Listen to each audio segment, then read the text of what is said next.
Buenos días, ya damos inicio al tercer encuentro de nuestra asignatura Filosofía de las Ciencias para la maestría en Ciencias Políticas.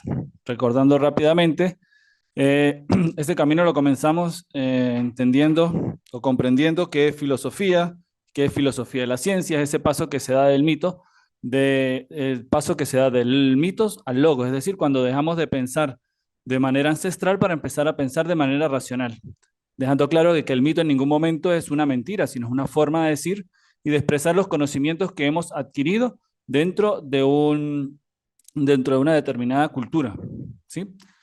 Luego vimos los tipos de conocimiento, la doxa, que es la opinión, la técnica, que es el conocimiento que va en contra del destino, es decir, cómo nosotros hemos ido aprendiendo a hacer algunas cuestiones para poder encauzar un río como nosotros queremos, poder levantar un dique para poder hacer una represa y demás, todas las cosas que iban a mejorar nuestra vida. Y está la episteme, que es en el que nos centramos, que es el conocimiento que hemos venido desarrollando en cada una de las actividades presentadas hasta el momento.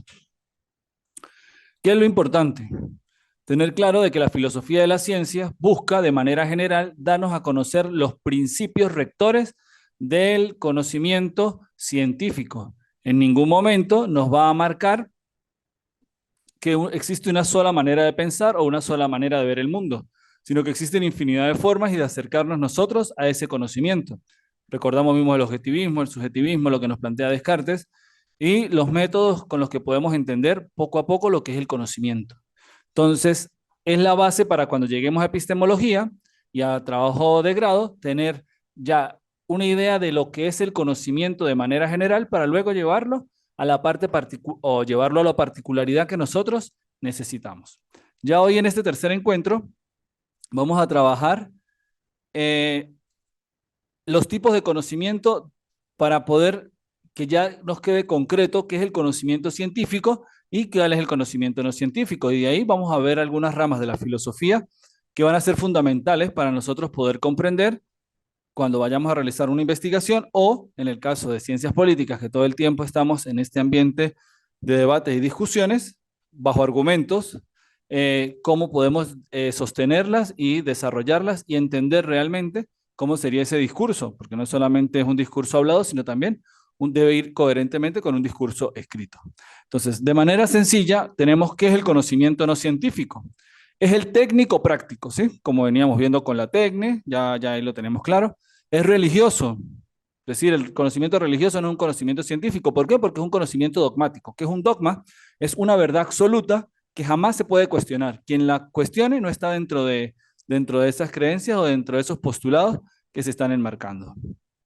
El conocimiento artístico tampoco es científico, porque el conocimiento artístico se marca o se constituye desde la pasión, desde el sentimiento, desde lo que me motiva en mi interior a realizar alguna cuestión. El mítico, como ya lo vimos, es una transmisión cultural que nos muestra una manera de cómo se han venido haciendo las cosas durante cierto tiempo y se necesita de un rito para que ese conocimiento se actualice, ¿sí? Por lo general los ritos religiosos son los que más le damos importancia a eso. Y está el conocimiento filosófico, dirán ustedes, pero estamos viendo filosofía de la ciencia y el conocimiento filosófico no se considera como científico. Pues no, porque el conocimiento científico trata de encapsular todo dentro de un pequeño círculo que solamente es el objeto de estudio. ¿Qué tenemos nosotros en filosofía? Que nosotros no nos centramos en un solo objeto de estudio, nosotros estudiamos todo lo que hay en el mundo. ¿Qué es el hombre? ¿De dónde viene? ¿De dónde venimos? ¿Qué es la ética? ¿Qué es la moral? El tiempo, el espacio, nos preguntamos por todo. Y como nos preguntamos por todo, no nos podemos encapsular dentro de lo que se conoce como método científico estrictamente desde el punto de vista de la ciencia. Pero es la madre de todas las ciencias, es donde han nacido todos los conocimientos, la bioética, la biología, la zoología, la ética, la antropología, la sociología, la política, han nacido todos desde los postulados de filósofos y desde el mundo de la filosofía. Y existen otros conocimientos que podemos nosotros agregar que no lo son. El esoterismo, eh, creencias de Oriente, que para nosotros no la vemos como religión, sino como un acercamiento espiritual, y tenemos diferentes maneras de cómo acercarnos a ese conocimiento. Los anteriores al conocimiento científico, es decir, es lo que se encuentra anterior al conocimiento científico. Se necesitó que existieran personas que se preguntaran el porqué de las cosas para que existiera conocimiento racional, que fue el aporte que dio la filosofía. Nos hemos preguntado cuál es el origen del mundo y hemos dado respuestas mitológicas, pero fue la base para que ahora tengamos el Big Bang o la teoría de la evolución y cualquier otra manera que nosotros creemos que eso está. Conviven entre todos, es decir, el conocimiento no científico, podemos ver una persona que sea filósofo, que a la vez sea sacerdote, es decir, no hay problema de que haya esa interrelación, es algo que no permite el conocimiento científico. Y tiene sus propias características, formulación de preguntas y respuestas específicas. Es decir, siempre la religión se va a preguntar por qué somos buenos, por qué somos malos, existe el demonio, existen las cosas, Dios no existe, existen creencias, la filosofía se va a preguntar por todo lo que quiera. No, en filosofía no hay ninguna pregunta que sea tonta. Nos preguntamos por el tiempo. ¿Quién de nosotros en algún momento, aparte de ver la hora, ha preguntado por el tiempo? ¿Qué es el tiempo? Es algo que ha desarrollado la física, pero nosotros lo preguntamos desde una manera más abstracta. La física trata de explicarlo desde el punto de vista concreto. ¿Qué velocidad necesito para cierto tiempo? ¿Qué distancias y demás? Y vamos creando una fórmula. En filosofía nos preguntamos de manera bastante abstracta por las cosas que la ciencia se pregunta de manera concreta. Por eso es que la filosofía de la ciencia es bastante amplia. No dice, mire, yo creo que el mejor método científico es la duda, o yo creo que el mejor método científico es el dogmatismo, o el experimentalismo, o el empirismo, cualquiera de las acciones, o el pragmatismo, sino de manera general. Esto es el conocimiento. Allá cada uno lo que enmarca. Entonces es bastante amplio, bastante abstracto. Conocimiento no científico se basa en la parte abstracta, en usted preguntar lo que usted quiere y responderlo como usted mejor le convenga para el público que usted tiene delante. Pero está ahora el conocimiento científico y aquí es donde nosotros debemos estar centrados. Y es que consiste en un objeto de investigación en problemas de una parte del mundo en el que vivimos. ¿Ve? Ya no es algo abstracto, sino es algo bastante concreto. Es decir, yo soy educador, me preocupo por los problemas de la educación. Yo soy político, me preocupo por los problemas políticos. Yo soy doctor, en médico, ¿sí? Médico, me preocupo por problemas médicos. Es decir, el conocimiento científico es más de pequeñas parcelas, el cual nos va a dar un sentido y una profundidad al conocimiento. Especializarnos no es algo negativo. ¿Por qué? Porque nos permite conocer mejor cada una de las partes. El problema de especializarnos es cuando nos creemos que es lo único que existe. No, yo solamente soy abogado penal, pero no necesitamos un caso civil, no, solo soy penal, no conozco más nada, no. Debo tener ese conocimiento para poder apoyar a otras personas que en algún momento lo necesiten. Centra la atención en el objeto de estudio. Es como el buen arquero. Va a estar pendiente constantemente hacia cuál es su objetivo, dónde va la flecha. ¿Sí? Entonces, el objeto de estudio no cambia, sino que lo puede ir reestructurando. Pero por lo general, cuando comienza una investigación, nosotros no cambiamos nunca el objeto de estudio. Podemos reestructurar un poco cada una de las cosas, pero más nada, jamás y nunca vamos a cambiar el objeto de estudio. ¿Por qué? Porque nos conviene, más que nos conviene, nos interesa estudiar sobre educación o sobre por qué las políticas públicas en tal estado no están funcionando.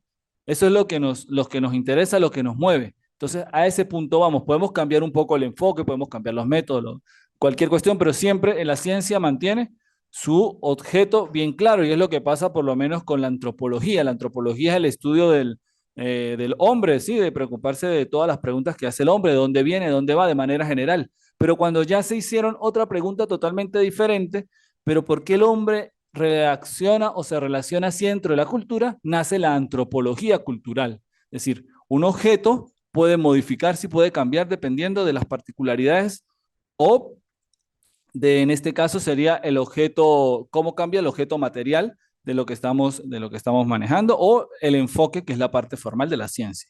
Sigue un método. El método, el conocimiento científico siempre va a ir por un método. Si el método cambia, va a cambiar el enfoque de toda la investigación. Y eso es algo que nosotros debemos cuidar cuando planteamos una investigación. Siempre debemos casarnos con ese método. Si comienzo a ser hermenéutico, debo seguir siendo hermenéutico hasta el final. Si comienzo siendo fenomenológico, pues igual. Es decir, el método es fundamental para nosotros poder entender, sea inductivo o deductivo, lo que estamos realizando. ¿Por qué? Porque ese método nos va a permitir llegar a unas conclusiones de posibilidad única, que explican fenómenos y predice sucesos de forma universal y necesaria, aplicables a todo caso puntual. Son conclusiones que nuestro conocimiento nos va permitiendo alcanzar. Y eso se enmarca en tener una visión universal de las cosas. Cuando nosotros hacemos una investigación, por lo general, quien investiga busca tener una visión particular, pero al final su investigación debe arrojar un conocimiento bastante universal. ¿Para qué? Para que yo el día de mañana quiera investigar sobre ese mismo tema, pueda leer las conclusiones y ver si me conviene o no me conviene ese enfoque que ese autor plantea. Porque de nada serviría yo tener que leerme 250 páginas para al final decir, ah, no, no me sirve como antecedente. Voy a las conclusiones, voy al resumen, voy a la introducción, donde hay cosas generales. Y ya partiendo de allí, voy luego a extraer lo que necesito. Y eso es lo que hace el conocimiento científico. Busca manera de crear verdades universales, acciones universales con las cuales poder soportar todo lo que viene de allí en adelante. Es un conocimiento crítico, juzga, analiza, no es dogmático. Por eso la religión no es ciencia. ¿Por qué? Porque entra dentro de la parte del dogma. Es decir, yo creo eso y punto. Como lo veíamos la semana pasada cuando decíamos si hay posibilidades de acercarnos al conocimiento. Estaba el dogmatismo y estaba el escepticismo. El dogmatismo que dice, sí, podemos conocer todo y luego que lo conocemos no se modifica. Eso no nos permite tener una crítica. Y es lo que el conocimiento científico hace. No crean que Einstein hizo sus teorías porque él quiso hacerlas, ¿no? Lo hizo como una manera de crítica a ciertos postulados que hasta el momento, pues, él consideraba que no era lo correcto. No da nada por sentado, y eso es algo muy importante en el conocimiento científico. Nada está hecho, nada está concluido. Solamente hay pequeñas aproximaciones para llegar al conocimiento. Es dinámico, revisionista, es decir, está en constante cambio, en constante movimiento, pero también revisa y va viendo qué partes puede modificar y qué partes puede continuar dentro de las acciones, ¿sí? Solamente llegando a ese punto. Valida el grado de verdad de los enunciados propios de cada disciplina científica. Es decir, yo como educador no voy a validar los conocimientos de medicina. Cuando mucho puedo validar el uso del método que están realizando o la redacción o cómo se está planteando esa investigación. Pero no puedo validar las conclusiones. ¿Por qué? Porque las conclusiones de cualquier ciencia las valida la misma ciencia de la que pertenece. Por ejemplo, la medicina la valida la medicina.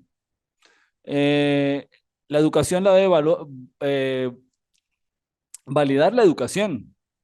Las ciencias políticas la debe validar las ciencias políticas, como ciencia, como conocimiento general. Luego ya cada uno de nosotros podrá tener una u otra opinión, como pasó con el COVID, que los estudios, mucha gente no queda conforme ni con la parte científica, ni con la parte metodológica, ni los enfoques que se dieron.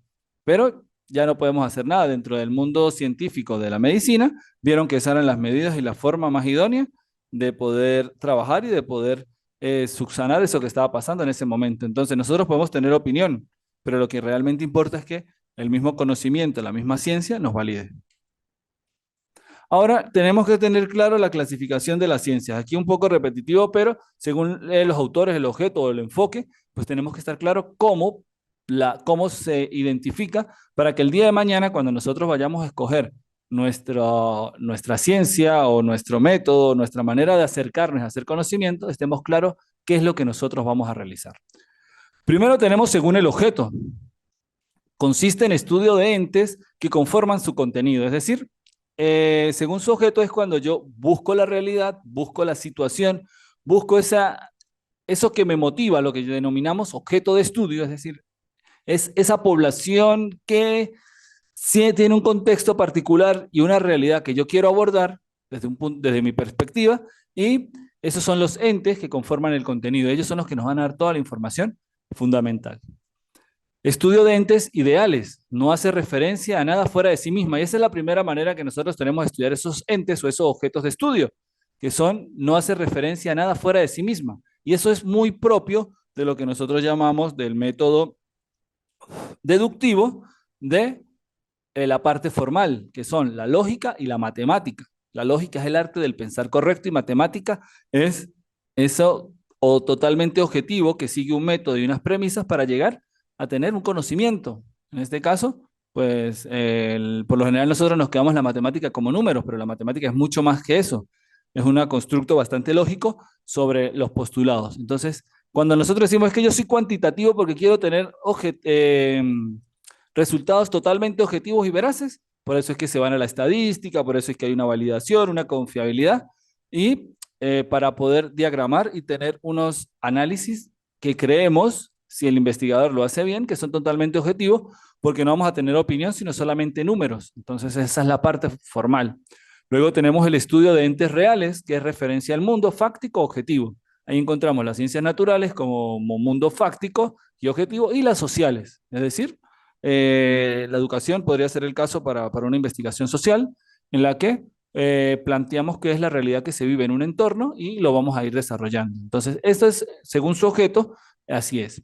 Por lo general, este es nuestro punto de partida en toda investigación. Tenemos un objeto de estudio claro, que lo hemos trabajado, y vamos a enfocar cómo podemos desarrollar el trabajo de ese ente desde ese punto de vista. Luego, tenemos una clasificación bastante conocida que es la que da Morris, que nos dice que existe la ciencia se dividen en dos formas. La parte sintáctica, es decir, la ciencia sintáctica que se ocupa de la pura relación entre los signos con independencia de los que designan, intereses por coherencia formal del sistema. Es decir, las matemáticas nosotros decimos que 1 más 1, el resultado es 2. Es algo que no podemos manifestar de manera real, no lo podemos concretar, sino que es algo sintáctico, es decir, es algo que está en nuestra parte abstracta y nosotros le hemos llevado a normalizarla, y ahí son las ciencias formales, por eso parto del ejemplo de las matemáticas. Sí, es esa manera. Y luego tenemos lo semántico, que se relaciona entre la ciencia semántica, estudia la relación de los signos teniendo en cuenta aquello que designan intereses por correspondencia entre la verdad de lo afirmado y verdad del referente. Y son las ciencias naturales. Aquí es donde viene la cuestión. Arriba solamente decimos 1 más 1 es 2, punto. No necesito que ese signo llevarlo a comprobar. Mientras que en la parte semántica, ese signo me va a relacionar o va a estar designándome algo. Por ejemplo, la cruz. ¿Qué nos marca la cruz? Para las personas que son cristianas, la muerte del Salvador. Para las personas que somos voluntarios del movimiento de la Cruz Roja, es algo de protección.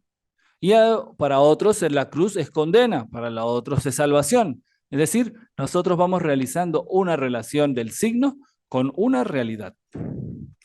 Y la tercera que tenemos según su enunciado, ¿sí? Esto lo marcamos con la parte pragmática, que es la ciencia pragmática, que involucra asimismo el compromiso del científico con el objeto de estudio. ¿Qué es lo pragmático? Dicen que Estados Unidos es una sociedad muy pragmática porque todo lo solucionan muy rápido, porque están acostumbrados a que la sociedad es la que va a marcar los ritmos y las pautas de cada una de las cosas que se van desarrollando, y esas son las ciencias sociales.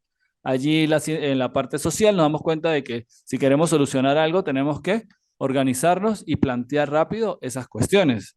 ¿Por qué? Porque la sociedad es dinámica, y la sociedad, si nos ponemos a realizar muchas encuestas y muchos estudios que se alarguen durante un año, cuando damos la respuesta ya es muy tarde. Mientras que él dice que la parte pragmática me va a dar resultados de manera sencilla y coherente al momento en el que realizamos. Y una clasificación del filósofo alemán Immanuel Kant, que nos dice, dentro de sus categorías y sus imperativos, que existen unas ciencias que se forman de la parte analítica, que ¿qué es lo que hacen? Tienen un predicado que está tácitamente implícito con el concepto de sujeto, ¿sí? Ese predicado es lo que se dice del sujeto, es decir, la acción lo que desarrolla ese sujeto, y en el caso de estas ciencias, es bastante abstracto lo que se desarrolla. Se rige por principio de identidad, no agregan información acerca del mundo fáctico, descriptivos a priori. Es decir, solamente se encarga de nuevo, en las partes de la ciencia formal, en la matemática, la lógica, todo lo que puede ser cuantificado, son resultados que ya se van dando por el sistema o la forma en la que vamos trabajando. Y el sintético, que el predicado no está implícito en el sujeto. Es decir, el sujeto siempre se encuentra aislado, el sujeto no lo guarda como tal porque lo va a encontrar fuera de sí. Depende de la experiencia y es a posteriori.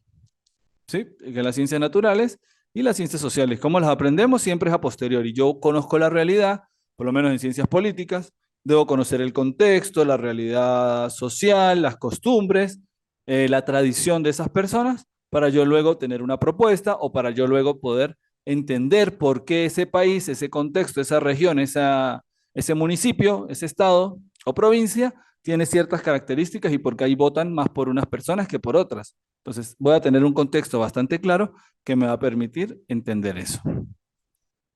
Y según su método, esta es la tradicional y más básica, es deductivo o empírica, es decir, deductivo o inductivo. La deductiva requiere coherencia de los enunciados con el sistema admitido previamente. ¿Por qué? Pues porque se centra bastante en ideas universales, bastante eh, abstractas. ¿Qué pasa? La deducción es cuando yo voy de lo general hacia lo particular, es decir, tengo una idea general y luego cada uno de los pasos que voy cubriendo me van llegando hacia las particularidades, es decir, las conclusiones podríamos, una investigación que nosotros empezamos por las conclusiones y luego vamos haciendo todo el método hasta llegar al planteamiento del problema. Imaginémonos de esa manera para tenerlo más claro. Dicen que son las ciencias axiomáticas, es decir, las ciencias formales. Y el segundo método es el empírico, que supone la comprensión entre los enunciados y aquello que representa. Es bastante básico cuando esto lo vemos con la correspondencia de la realidad en la que yo estoy. Primero tengo contacto con la realidad, luego de tener ese contacto con la realidad, empiezo a trabajar y a entender lo que son las ideas objetivables o lo que ya nosotros llegamos o denominamos conclusiones. Aquí primero partimos, como es una investigación por lo general, de ideas particulares que poco a poco se van transformando en una idea general que son las conclusiones. Y tenemos otra que es según el contexto o el campo, y esto lo heredamos de Bunge, lo maneja de tres maneras. Ya es algo más moderno, ya no es una visión tan cerrada como veníamos hasta el momento, y nos dice que existen tres formas de clasificación de la ciencia. Primero, las aplicadas. Su finalidad es aplicar de manera práctica el conocimiento. No es solamente tener un conocimiento por tenerlo, sino llevar y aplicarlo en la realidad. Si una ciencia va a tener sentido es porque la podemos aplicar. Luego están las básicas, que su finalidad es producir conocimiento. Es decir, él ve como básico sentarnos y hacer una investigación de grado que no vamos a aplicar, sino solamente que queremos analizar y tener unas conclusiones sobre un problema, un objeto de estudio. Y las tecnológicas, que su finalidad es aplicar el conocimiento para cambiar la realidad. Las aplicadas nos permiten tener un conocimiento práctico. Las básicas, solamente reproducir conocimiento, producir y reproducirlo. Y la tecnológica, es decir, que se puede aplicar para transformar la realidad, que es lo que vemos en la actualidad, lo que la mayoría de las ciencias se enfocan en eso, en esa transformación de la realidad. Ahora bien, en las ciencias políticas y en toda la ciencia es fundamental el lenguaje. Sin el lenguaje, el conocimiento no tiene sentido. ¿Por qué? Porque el lenguaje son esa serie de códigos que nosotros hemos ido aceptando a lo largo del tiempo o que nacemos dentro de él y lo vamos transformando a nuestra realidad. ¿Por qué? Pues porque el lenguaje que nosotros hablamos ahorita, que puede ser el castellano, no es el mismo que desde un origen. ¿Por qué? Porque ha ido siendo adaptado según la realidad. Nosotros tenemos palabras que para otras personas pueden sonar como obscenas y para nosotros es algo normal, algo que no tiene sino un estado de ánimo, una realidad solamente. Para otras comunidades, para otros países, pueden sentirse afectados por utilizar esos argumentos. La filosofía del lenguaje es el estudio de las relaciones entre los usuarios, el mundo y el lenguaje. Es fundamental. Siempre el lenguaje tiene estas tres características: los usuarios, el mundo y el lenguaje. Es decir, ahorita lo vamos a ver en una tabla un poco más explicado, pero esos son elementos fundamentales que tiene la filosofía del lenguaje, porque si recordamos cuando explicamos por qué la filosofía de la religión nos daba de manera general las creencias religiosas, todas las filosofías que nosotros abordemos nos van a dar siempre unos elementos básicos que van a ser generales a todos los lenguajes, a todas las ciencias. Por ejemplo, en este caso es al lenguaje, es decir, usuarios del mundo y el lenguaje son los elementos fundamentales. El modo de comunicación básico entre las personas por medio de códigos convenidos socialmente, es decir, si yo vengo e invento un idioma que solamente lo sé yo, no puedo ir a hablarlo en ningún lugar. ¿Por qué? Porque debo convenirlo primero con esas personas para podernos comunicar. Yo fácilmente, conociendo el inglés, puedo hablar con una persona de China que también conozca el inglés. Él no sabe castellano, yo no sé mandarín, pero ambos conocemos el inglés y llegamos a un convenio. No vamos a hablar ni en castellano, no vamos a hablar en mandarín, vamos a hablar en inglés y así nos podemos comunicar, ¿sí? Siempre el lenguaje viene marcado por una relación con los códigos y acciones que nosotros vamos tomando dentro de la realidad. Y la articulación a partir de unidades básicas de significantes abstractos. Es decir, los significantes abstractos son las palabras que nosotros tenemos, la manera como nos comunicamos, eso es abstracto. Solamente que lo volvemos concreto en el momento en que nos relacionamos con otras personas. Vamos a ver el modelo de Jacobson para lo que es la filosofía del lenguaje, que es lo que nosotros conocemos desde la escuela, ¿sí? Desde los primeros años. Existe un emisor, un mensaje, un receptor, un canal, un código y un referente. Esos son los elementos, 6 elementos indispensables o 6 funciones indispensables que se desarrollan los elementos dentro de ese esquema funcionalista. ¿Quién es el emisor? ¿Quién va a dar el mensaje?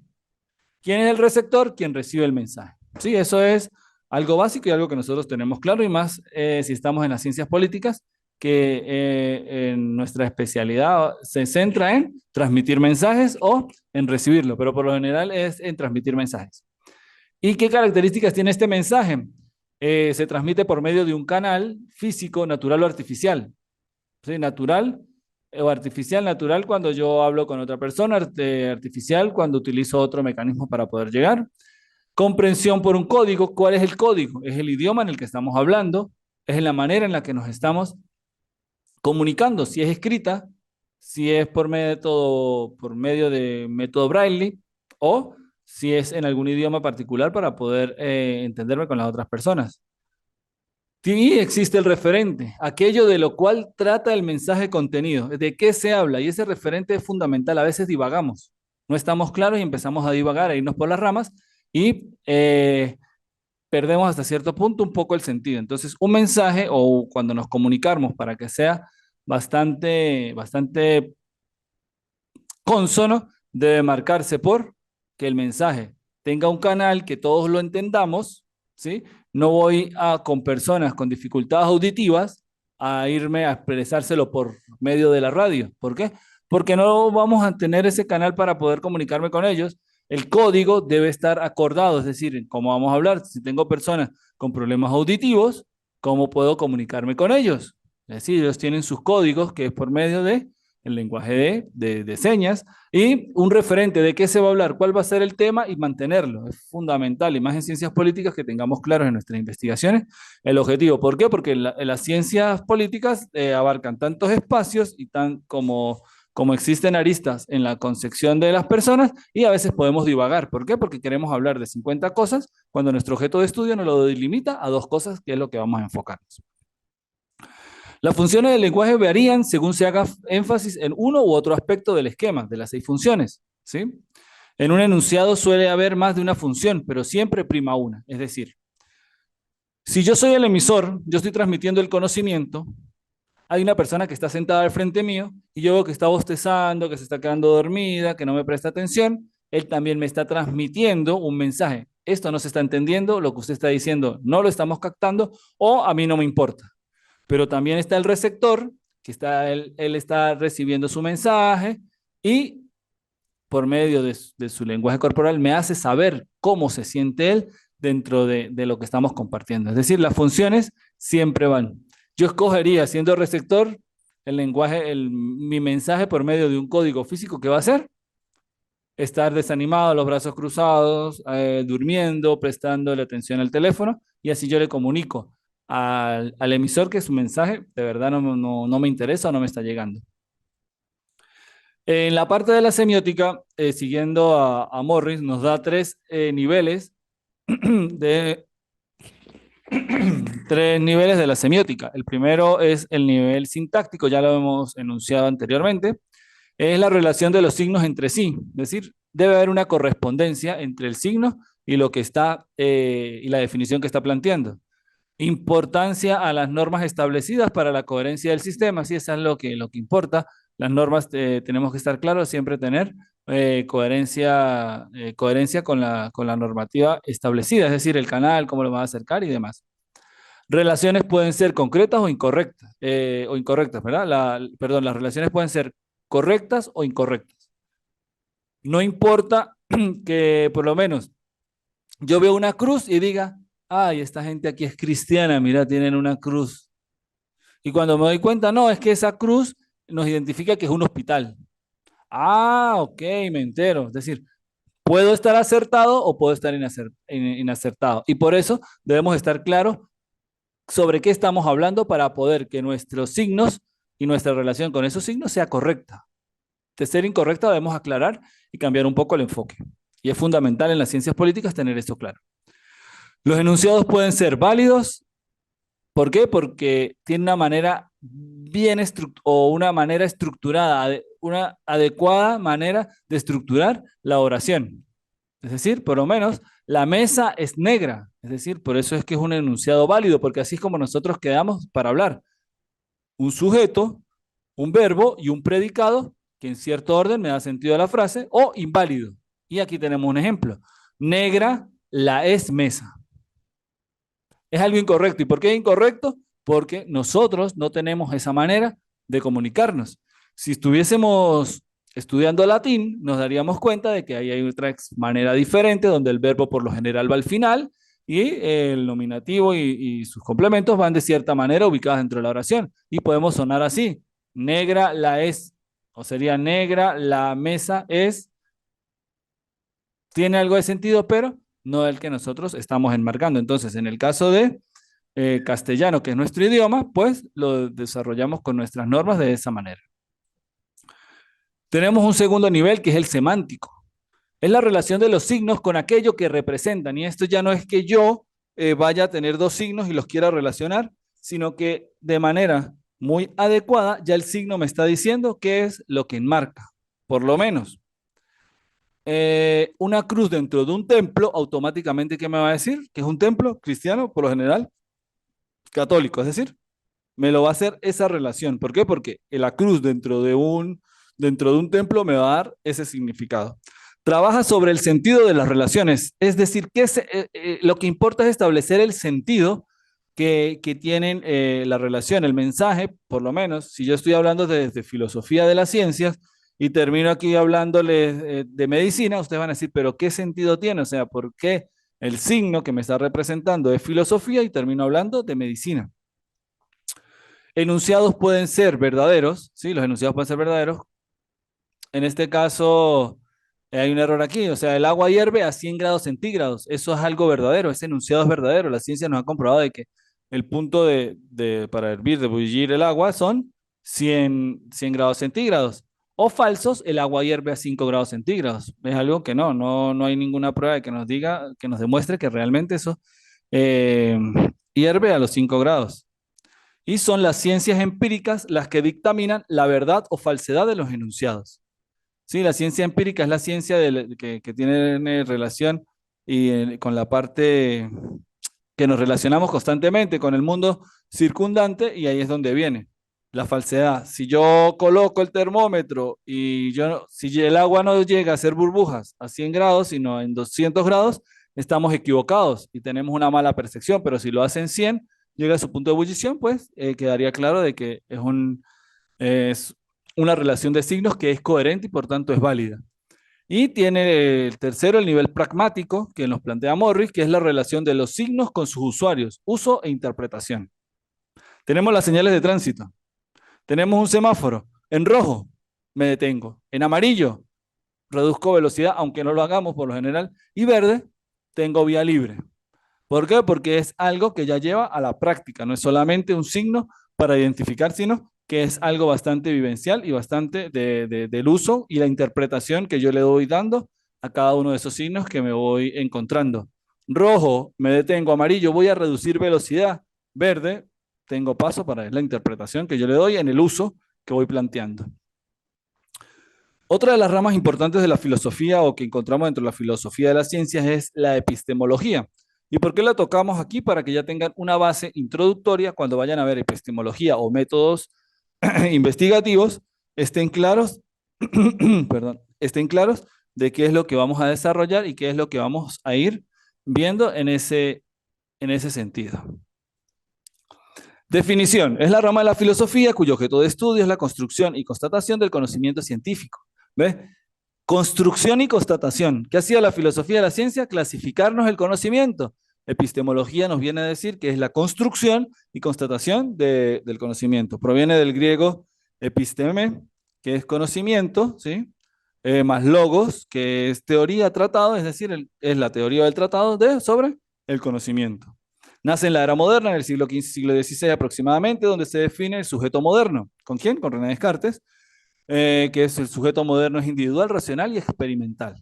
Ya no solamente hay una manera de ver el conocimiento y de entender la realidad, sino que son varias y muy cambiantes para esto.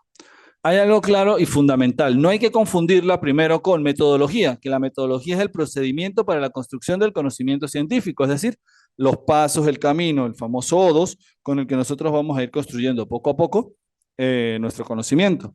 Ni la filosofía de las ciencias, que es la que estamos viendo, que ya lo hemos dicho eh, bastantes veces, que es más abarcadora y abstracta, es decir, se centra en un mundo bastante amplio. Y la nociología, que es la teoría del conocimiento, entendido como una vivencia de bastante trascendencia y que en el occidente poco lo trabajamos, pero es también fundamental tener claro lo que es la nociología.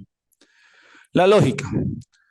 Por definición, la lógica es la doctrina que trata los modos de razonamiento y argumentación que permiten alcanzar conclusiones coherentes a partir de principios de demostración e inferencias válidas. Es decir, toda conclusión que nosotros tenemos en una investigación debe tener un sentido lógico. Es decir, si yo digo que aplico unos instrumentos y esos instrumentos me dicen, me llegan a la conclusión de que el 90% de las personas no tienen acceso a la educación pública de calidad, yo no voy a llegar a la conclusión a decir, no, pues que el 10% que sí tiene acceso, ellos son los que deberían marcar las políticas y demás. No, ¿por qué? ¿Por qué no es coherente? Porque el 10% es una pequeña muestra de la población. Debería ser, ya que el 90% de las personas no tienen una educación pública de calidad, debemos modificar el sistema para poder que la educación llegue a todos de forma igualitaria, porque es así, la educación debería ser igual para todos y bajo el estándar de calidad. Etimológicamente viene de logique, que es pensar correcto, sí, al final eso es lo que podemos quedarnos como lógica, como el pensar correcto, desde unas proposiciones que me van dando cierta coherencia. Y existen distintos tipos de lógica. La lógica proporcional es la lógica tradicional, definida por Aristóteles y predominante hasta el siglo XIX. Existen otras lógicas como la dialéctica, que es la difusada del modal, entre otras. ¿Qué vamos en este caso?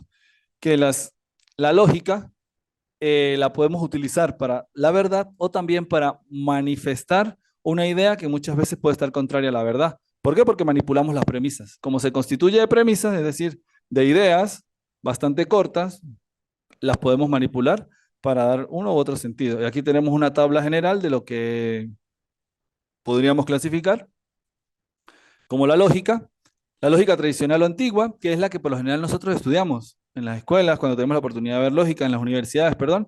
Está la lógica, que es losilogística aristotélica, es la básica, el cálculo bivalente de enunciados y cálculo de predicados, es decir, siempre hay una premisa mayor, una premisa menor y luego una conclusión. Por ejemplo, el ejemplo clásico que se da sobre esta es, Sócrates es hombre, todos los hombres son mortales.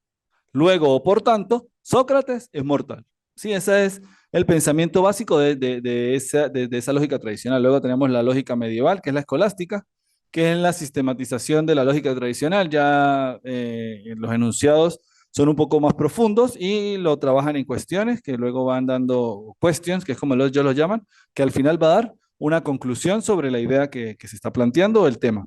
La lógica modal, que es la lógica de probabilidades, incluye valores de probabilidad y graduación de la validez de las conclusiones. Sí, es muy probabilística. Según ciertos elementos va a haber la probabilidad de que algo sea verdadero o sea falso.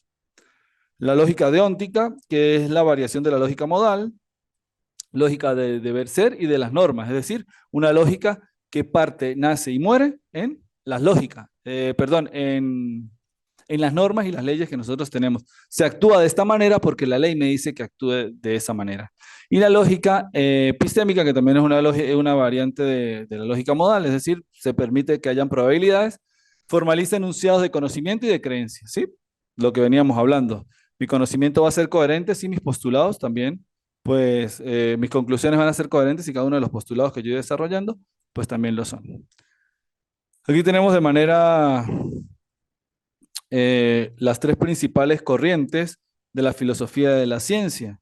¿Sí? El justificacionismo o verificacionismo, ahí tenemos sus exponentes, que es Bacon y Descartes. La visión epistemológica es la visión clásica de la ciencia, que es el positivismo, no hay mayor que las corrientes fundamentales son el empirismo y el racionalismo. ¿En qué época se desarrollan con mayor fuerza? Entre el 19 y el 20, principalmente en 1930, donde hay mayor auge. Características, es posible quedar un conocimiento científico corroborado sobre el cual seguir operando, es decir, lo que les decía al principio, un conocimiento objetivo. El método por lo general es normativo o prescriptivo. La investigación científica va hacia la observación de la realidad y puede el conocimiento ser verdadero si hay axiomas o las conclusiones que se centran en la experiencia. Y la corroboración es por medio de la justificación, ¿sí? Luego tenemos el confirmacionismo o probabilismo, el círculo de Viena, donde se encuentra con mayor fuerza sus exponentes. La visión epistemológica es neopositivista, agrega conceptos lógicos al positivismo, ¿ves? Ya una lógica modal. Ya vamos cambiándola un poco para que tenga un poco más de sentido. Perdón. La época es 1920, su característica primordial es la verdad de la ciencia no puede ser demostrada por completo, pero igual puede tomarse y operarse desde ella. Es decir, ya no es tan radical de decir como la de verificacionismo, de que si no lo puedo verificar, por tanto no es verdad. El método es normativo prescriptivo, hipótesis y consecuencias observables, inductivismo en sentido amplio. Las investigaciones científicas se inician con posibles respuestas a problemas concretos, que son las hipótesis, allí es donde las famosas hipótesis que muchas veces debemos desarrollar. Y puede ser el verdadero, puede ser el conocimiento verdadero, la respuesta por lo general es no. Puede ser probable en mayor o en menor grado, que es el probabilismo. Modus toteles o falacias de afirmación del consecuente, es decir, si esto es así, consecuentemente, aquello va a ser de aquella manera. Corroboración por confirmación, enunciado confirmado por la experimentación. Luego tenemos el falsacionismo o refutacionismo, que es una que se da en Inglaterra, en Gran Bretaña, principalmente impulsado por Popper, que es una visión, ¿cuál es la visión epistemológica? La visión de Popper, es decir, todas las cosas pueden refutarse o pueden ser falsas según la medida como yo entré a criticar los postulados que estoy planteando. Es una crítica alternativa al positivismo y al confirmacionismo, es decir, va con las dos anteriores muy de la mano en cuanto a dar una nueva visión. También se da alrededor de los 1920, primera parte del siglo XX. El conocimiento proviene de que no hay manera de corroborar los enunciados científicos con la realidad. Las verdades son solo provisorios, solo puede afirmarse lo contrario, es decir, siempre hay un contrario que me va a permitir decir, si esto es blanco es porque aquello es negro, si esto es verdad porque aquello es falso, entonces por eso es que siempre hay una refutación. El método por lo general, el conocimiento proviene de la lógica que produce certezas, de nuevo igual que el anterior, o enmarcado dentro del modus totalus. El método es normativo o prescriptivo. La lógica antiinductivista, es decir, va en contra de partir de lo particular, y anticonfirmacionista, es decir, ir solamente a que las cosas podemos llevarlas a las probabilidades de los contrarios. Se puede llegar al conocimiento, nos dice que no, solo puede ser demostrado como falso. Y la falacia de afirmación de lo consecuente. Y la corroboración es un enunciado científico que no ha demostrado como falso, está corroborado. Es decir, cuando algo no es falso, es que lo corroboro. Cuando algo tenga falsedad, automáticamente no lo puedo corroborar. Y ya para finalizar, tenemos lo que es el paradigma. Es la manera que nosotros ahora tenemos de enfocar las investigaciones por los paradigmas. Esto se lo debemos a Thomas Kuhn, que nos plantea una nueva filosofía de la ciencia, que es una mirada alternativa a la visión tradicional de la ciencia o concepción heredada. Ya parte de allí es una ruptura con la filosofía de la ciencia tradicional. Una mirada historicista, el que plantea, hace una mirada a toda la historia del conocimiento y nos dice que esta mirada, al ser descriptiva, ya no es prescriptiva o normativa, que era lo que veníamos hasta el momento, solamente existe una manera de entender la realidad. Da cuenta de cómo las ciencias formales y naturales han generado conocimiento en el pasado. ¿Cuál es y qué es para él un paradigma? ¿Cómo definimos un paradigma? Es un modelo, un marco, una estructura teórico-conceptual que hegemoniza el trabajo de la comunidad científica en un determinado momento del sentido histórico de comprender el mundo circundante. ¿Y qué nos queda con esta definición? Que un paradigma va a cambiar según vayan cambiando los tiempos. No solamente, ¿por qué? Porque la comunidad lo acepta en un momento, la comunidad científica, pero luego más adelante debe aceptar otras cosas que van más avanzadas según el estudio que se va realizando. Tenemos lo primero que es la ciencia normal, que sería la ciencia como conocimiento y teorías no sistematizados o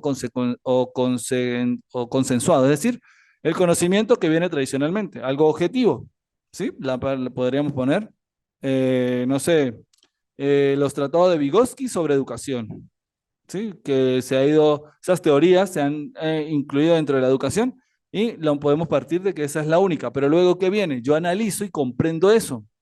O la política, o la teoría política de Platón, ¿sí? De la división de clases en cuanto a las ciencias políticas, y lo que hubo, una comprensión y se dan cuenta de que esa teoría como que no es totalmente coherente, ya lo crea lo que se llama una anomalías en el paradigma. Y viene el paso de la revolución científica, que es cuando dice un nuevo paradigma. Ah, ya hay una nueva ciencia, una nueva manera de hacerlo. Ya no es solamente la teoría de clases de Platón o de Aristóteles, sino que también tenemos la de Marx. Y va planteándonos unas nuevas visiones. Eso es lo que es un nuevo paradigma.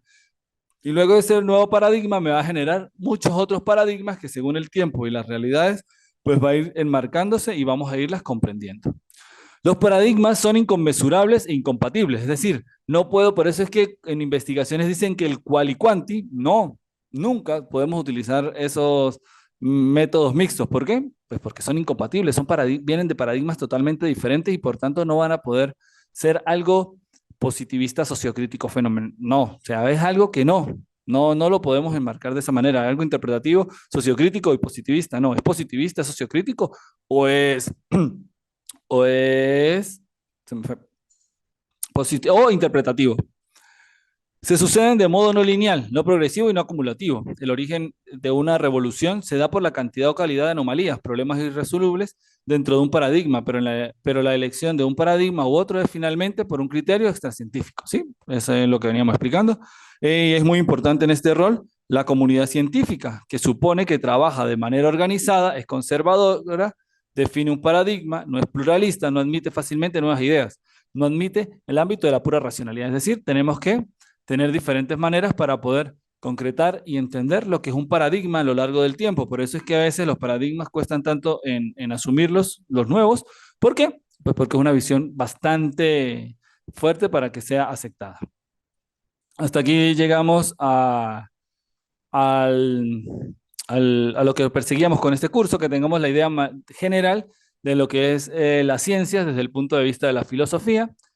Quedan las actividades que están dentro de la plataforma. Para esta semana ya deberíamos haber finalizado la entrega de esas actividades. Ustedes tendrán sus evaluaciones y daríamos por cerrado lo que es este curso de filosofía de las ciencias que sirve como base para el tratamiento científico que vamos a tener luego con cada una de las asignaturas que vamos a ir desarrollando durante esta maestría. Esta es la base para poder comprender y entender muchas de las realidades que vamos a abordar.